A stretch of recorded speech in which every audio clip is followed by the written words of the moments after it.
Hey doe! Ja, het is geen WK voetbal of de Olympische Spelen, maar het is wel haast tijd voor onze nieuwe koning, Willem-Alexander. Maar het is nou eerst tijd voor... Check!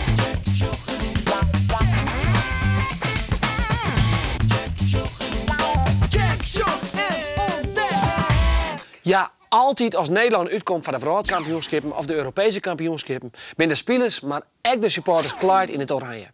En het had vanzelfs alles te krijgen met ons koningshuis, de Oranje Nassau's.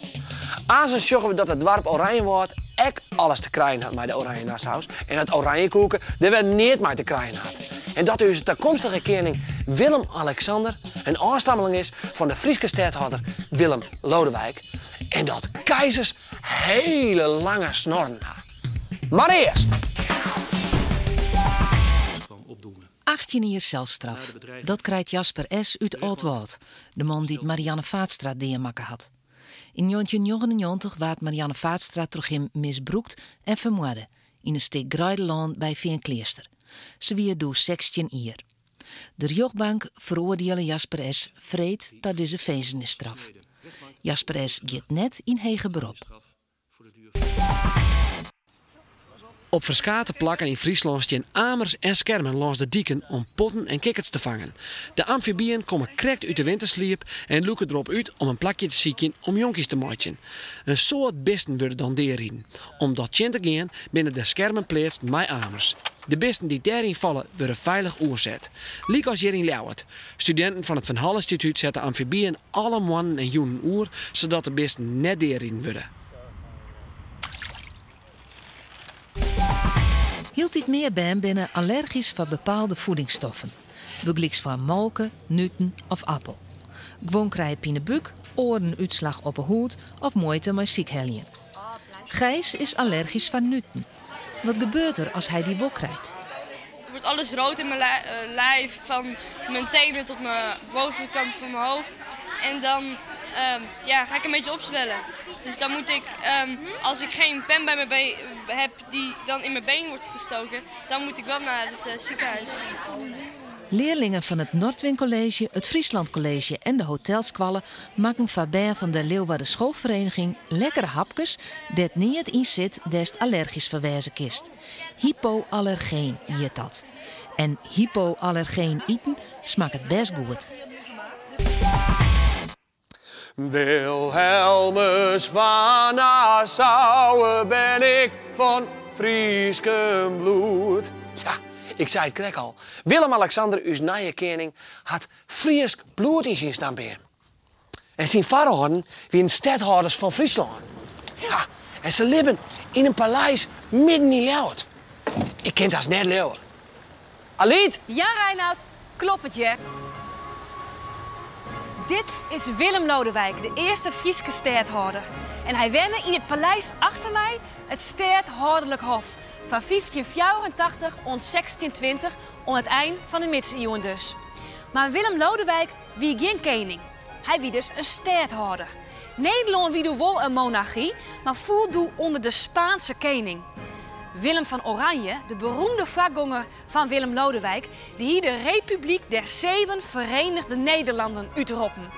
En elk van die zo'n gebieden hier een eigen stadhouder als bestuurder. En dan is het belangrijk om goed te bedenken dat een stadhouder dus meer bestuurde dan alleen maar een stad. Het woordje stad uit stadhouder komt namelijk van het Duitse woord stad, wat in plak van betekent. En een stadhouder is dus eigenlijk een plakvervangend bestuurder. En hoegde dus net van adel te wezen. Hallo.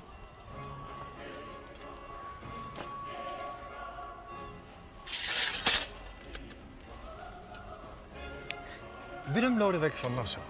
Aliet, aangenaam. Jou trouwde destijds met jouw nichtje Anna van Oranje. Ja, Anna van Oranje, mijn nichtje. De familie had wel wat bezwaar. Maar het was oprechte liefde. Ja, wij zijn niet uitgehuwelijkt, wij wensten elkaar. We zijn getrouwd en we zijn hier komen wonen in dit paleis.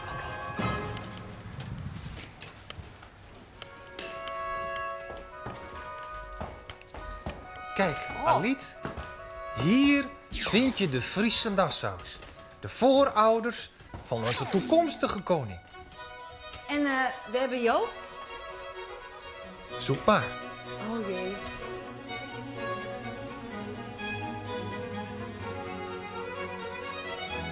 Nee, ik heb hulp nodig. Die? En welke van de fjouwer? Ik ben hier al wat ouder. Maar dit ben ik. Mijn mooi but. Ja, die heb ik afgeschoren. En waar is jouw vrouw, Anna? Mijn Anna is te jong gestorven. En we hebben van haar nooit een portret kunnen maken. Ja. En ben jij nou de oerpaken van prins Willem-Alexander? Niet helemaal. Nee? Nee, ik ben de Omke. Op 30 april wordt Willem-Alexander ter koning kroond. Is hij nou straks volle machtiger en had hij het volle vierde skopt als jou? Aliet, hoe kun je dat nou zeggen? Nee. Wij hadden macht. De macht van onze nieuwe koning straks. Dat stelt eigenlijk niet zoveel voor. Wij waren de stadhouders. Hè? Wij vochten tegen de Spanjaarden voor de vrijheid. Onder andere natuurlijk van de Friezen. Wij regelden alles. Wij bestuurden alles. Ja. En wij wensten natuurlijk een eigen koning. Die is pas veel later gekomen. Want wij wilden los worden van die koning van Spanje. Dat klopt. Want pas in 1815 krijgt Nederland haar eigen monarchie, het Verenigd Koninkrijk der Nederlanden. En in 1848 wordt dat een constitutionele monarchie. En dat wil zeggen dat de koning of koninginne geen politieke macht meer had. Die leidt dan bij de regering. Orende hier had koningin Beatrix het laatste beetje politieke invloed wat ze hier, het formeren van de regering, afstemmen. En daar wie ze net blieft mij. En we weten dat Willem-Alexander het echt niet bij eerst is. Het is ook wel logisch vanzelfs. Want alleen maar lintje knippen, daar is vanzelfs net zo heel volle oren. Zo. Dat gaat niet gebeuren, Aliet. Deze ingang is alleen voorbehouden aan de leden van het Koninklijk Huis. Deze ingang? Ja. Dus ik als burger mij niet naar binnen? Omdat jij het bent. Nou, vooruit. Oké.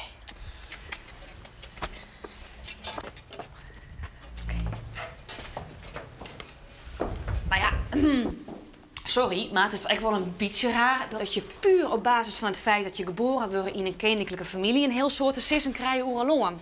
Toch? Aliet.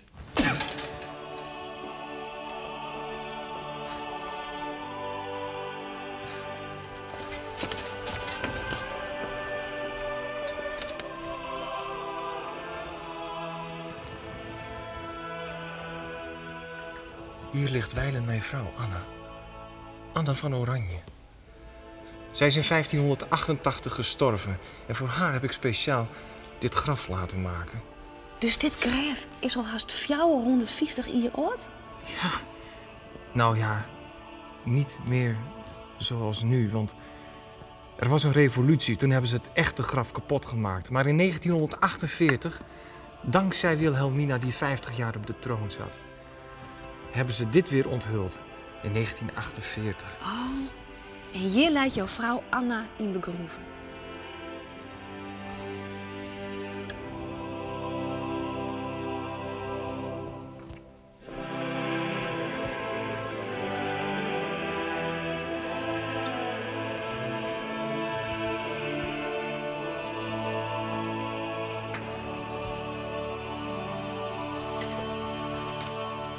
Ik vind het woord sneu hè, van Willem Lodewijk. En dat graf midden in Tjerken. Dat is wel luguber. Echt? Waarom? Het is maar een graf, ja? Sterker nog, de lissen hieronder haast 15 stadhouders mij haar echtgenotes begroeven. Wow. En Liz die er alle keer maar elkaar in. En mij is er dan ook in. En kan hij er ook in? Hieronder? Nee. Niet ieder mij erin. Er komen wel eens omvragen van veel makkers en zo, maar het is alleen maar toegankelijk voor de koninklijke familie. Maar die binnen toch begroeven in Delft? Ja, klopt. Maar hier liggen de Frieske Nassaus, de stadhouders. En dus niet de eerste koning Willem I. Die leidt inderdaad in Delft.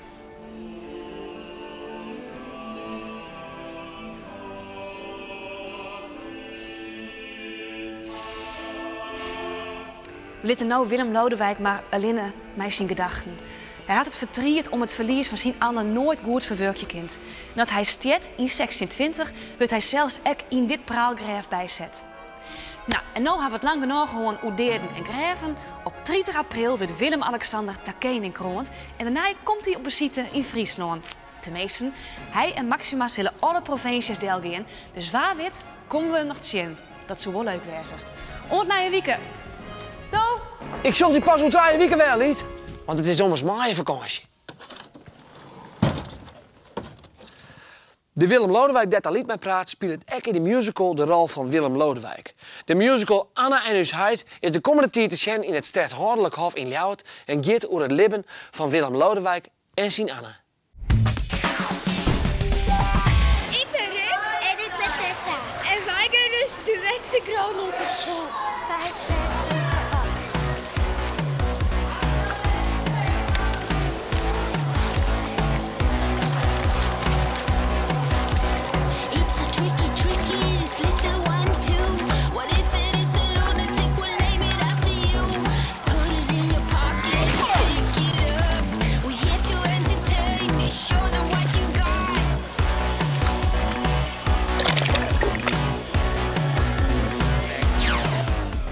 Zo lang onder water? Ik vind het knap, van Rix en Tessa. En Tessa doet liekest wel een beetje op de prinses van Oranje. Maar die prachtig mooie oranje badmuts op. Die heer Maria Albertina Agnes net op toen ze in de 17e eeuw binnenwaard als de prinses van Oranje. En in 1676 kocht ze een landgoed in de bossen van het Jereveen. En dat noemde ze Oranjewoud. En dat landgoed is uitgegroeid tot het dorp Oranjewoud, zodat wij dat nog kennen. En er staan nog steeds prachtig mooie gebouwen die u herinneren aan de Oranje Nassau's, maar ook aan die adellijke families die er toen werden. De Albertino Agneskwallen in Oranjewoud is neer naar de prinses van Oranje. En daarom ronden ze vorige week de Oranje-route langs alle prachtig mooie gebouwen van de Oranje Nassau's. Het is duidelijk te zien dat de Oranjes wat hebben mooi Oranjewoud. Groep Zonacht van de Albertine Agneskwallen gaat met een gids bij een paar bijzondere gebouwen in het dorpdel. Gebouwen die wat te krijgen hebben met hun koninklijke familie. Dit is eigenlijk het begin van Oranjewoud.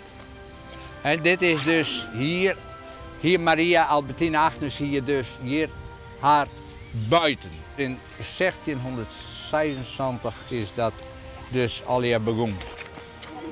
Maria Albertine Agnes. Waar wie dat? Dat was iemand uit de familie van Nassau. En die kwam hier toen wonen in Oranjewoud. En er is hier ook, de oostkant is helemaal afgebroken. En er is alleen nog de zuidkant is alleen nog over. Nee, de westkant is nog over. En samen met Willem Frederik heeft hier gewoond. Dit mooie gebouw zou dus nog volle grutter worden wie het plan. Het Loo, hij hem daar wat hier. En Paleis Soestdijk. Nou, datzelfde zou hier komen, zo gruts. Maar de helft daarvan is maar gerealiseerd. Als ze dus hier in het Varia kan, maar we hier alleen nog maar simmers, dan hier ze zo volle huizen hier mij. Zantje koetsen. Mijn personeel en mijn meegenkam stonden hier dus soms voor. Best bijzonder dat is zo'n historisch dorp wennest. Toen ik hier kwam wonen, toen wist ik dat nog echt helemaal niet, want ik woon hier nog niet zo lang. En toen hadden we op school een soort van geschiedenisles in de boeken. Toen hadden we nog geschiedenis. En daar hadden we allemaal, er stonden ook al stukjes in over de familie van Oranje. En daar leerden we toen ook over hier en wat er allemaal te zien is. En toen zijn we met mijn ouders nog door de tuin gelopen. En waar komt die naam Oranjewoud nou bij?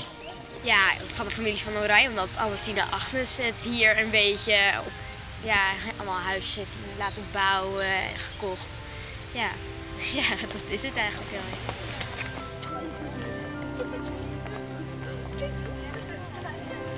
Wel mooi, hè? Het woord van Albertine Agnes van Oranje. Oranje woord. Maar hoe zit het nou met die oranje koeken? Had dat nou wol of neer te krijgen met de oranjes? Oranje koeken is een typisch Fries gebakje. Het bestaat uit koeken, spijs en crème of slagremmen. Maar geen enkele bakker maakt het oranje koek hetzelfde. Wat bij alle verschillende oranje koeken wel hetzelfde is dat ze roos binnen. En dat is heel raar voor een oranje koek. Oranjekoek heet oranjekoek omdat men de vroeger gekarameliseerde oranje snippers op die. En nu hebben de meeste bakkers oranje snippers door deeg in. Nou, door die oranje snippers heeft het een bepaalde sinaasappelachtige smaak. Nou, een sinaasappel is toch weer oranje, dus op zo'n manier mag het een beetje beschuimen. En dat is dus de oranjekoek.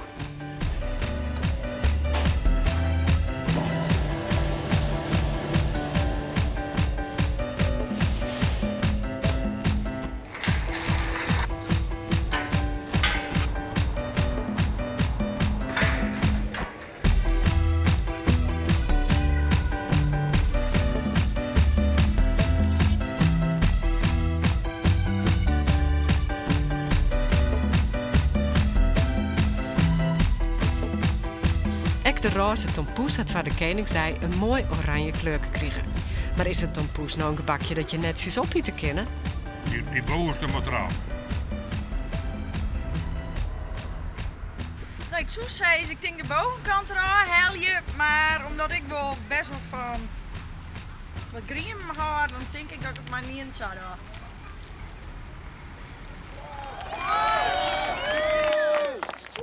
Hey doe! Doch je met mij aan de koningsspelen komende vreed? Of doch die squallen misschien wat oors? Want op een protesquallen worden oranje activiteiten organiseren. Want de troonwisseling is ik wel een heel bijzonder feest van in de geschiedenisboekjes. Op Lindestein in Beestersweg waren Hollandslingers, een nieuwe postzegels en een koningskroon maken. En in Kolm op de koningin Julianasquallen kwam de burgemeester Berend Bilkerdel om te vertellen over het koninklijk hoes.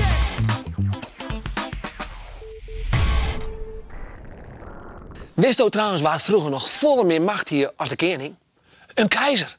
Japan is het enige land die nog een keizer had. En Aquazur zelfs.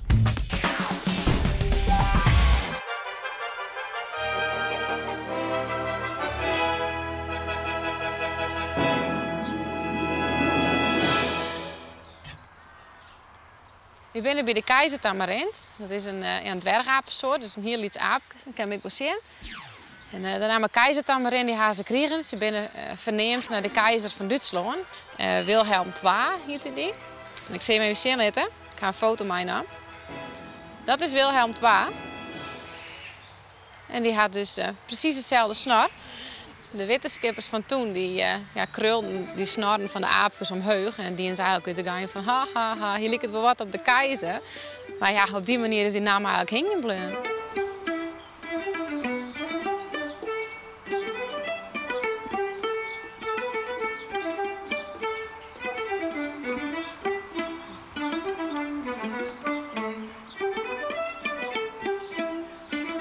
Ze zijn heel bewegelijk, ze zijn vrij liet en dus ik heel licht. We trokken ze dus heel snel heen en weer door de BM heen kennen en ik helemaal bovenin de BM komen kennen. Ja, verder is voor hun een groot voordeel dat ze bovenin de BM hun etenziekje kennen. Ze zitten voornamelijk vruchten, dus echt vruchten die bovenin de BM zitten, dat is voor hun een heerlijke eterij.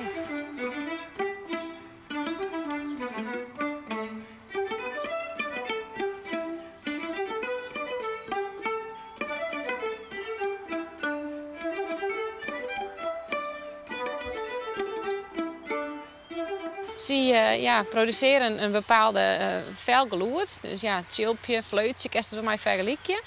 Dat doen ze om op die manier om te gaan dat er vijanden binnen of juist vrienden. Ze maken ze beide keer een geloed. En op die manier maken ze dus duidelijk hoe ze zich voelen. Ze was krijg je elkaar op die manier.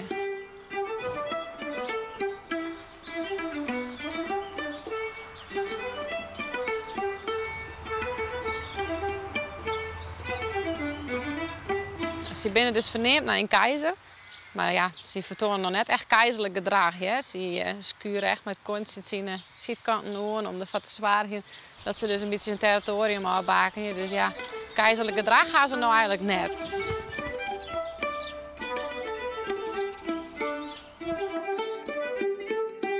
Jouw netje net, koning keizer admiraal Poepen. moeten we allemaal.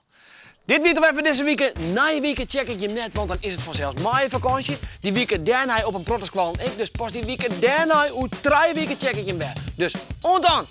Houdo!